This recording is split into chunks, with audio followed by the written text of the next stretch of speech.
আজ আমি রান্না করব পাট শাক। পাট শাক আমার খুব পছন্দ, আমার ছেলে মেয়েরও পছন্দ। আমাকে পাট শাক দিয়েছে আমার এক কলিগ।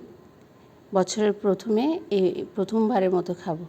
পাট শাকটা দেখতে পাচ্ছেন অনেক কচি ছিল। আমি পাট শাকটা বেছে নিচ্ছি, কচি অংশটা শুধু নিব এবং পাতাগুলো নিব। এই তো বেছে বুছে নিলাম। এবার আমি পেলন ডাল দিয়ে পাট শাকটা রান্না করব। এই জন্য বাড়িতে পেলন ডাল ছিল, পেলন ডালটা প্রিপেয়ার করে নিচ্ছি যেন আমি রান্না করতে পারি। ভালোভাবে টেলে নিতে হবে এবং টালতে টালতে একটা শব্দ হবে, যে শব্দটা শুনলে আপনারা বুঝতে পারবেন যে টালা হয়ে গেছে। এরপর এটা নামিয়ে কিছুক্ষণ ঠান্ডা করতে হবে। ঠান্ডা করে একটা প্লাস্টিকের বস্তা আমি পেতে নিয়েছি, এর উপরে এটা ঢেলে নিলাম, নিয়ে এখন পাটা দিয়ে আমি এটা বেটে নেব। হালকা আলতোভাবে বেটে নিতে হবে, তাহলে দেখবেন যে ডালটা বের হয়ে আসছে। খুব বেশি গুঁড়ো করা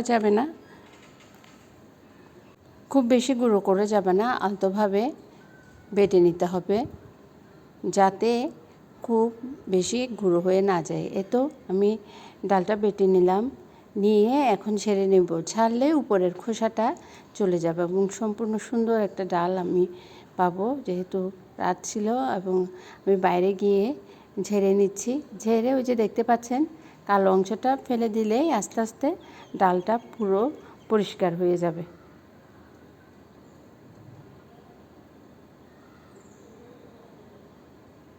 এই যে এখন ডালটা আমি একটা পাত্রে নিয়ে ভালোভাবে ধুয়ে নেব।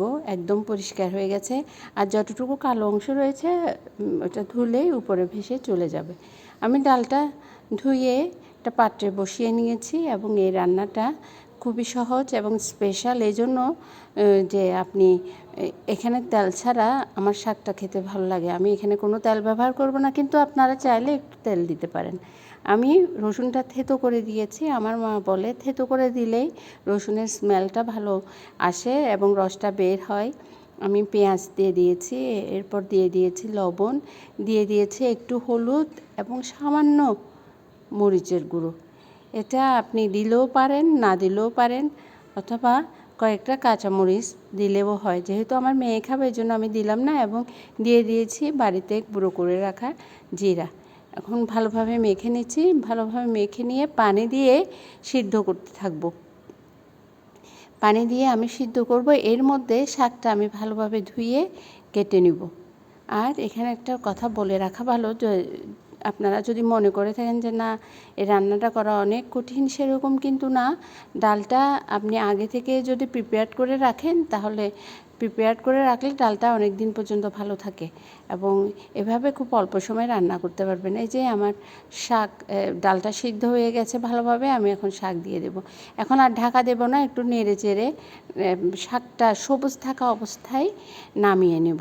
এই যে আমি ভালোভাবে নেড়ে দিচ্ছি এবং এই শাকের স্বাদটা এত ভালো হয়, আপনি যদি দুপুরে এই শাক খান তাহলে 1-2 প্লেট ভাত শুধুমাত্র এই শাক দিয়ে খেয়ে উঠতে পারবেন। দেখুন কালারটা সবুজ আছে, এই অবস্থায় নামিয়ে নিতে হবে। বেশিক্ষণ রান্না করলে আবার লিটল একটা ভাব চলে আসবে এবং স্বাদটাও খেতে ভালো লাগবে না। এই তো রান্না হয়ে গেল আমার পাট শাক।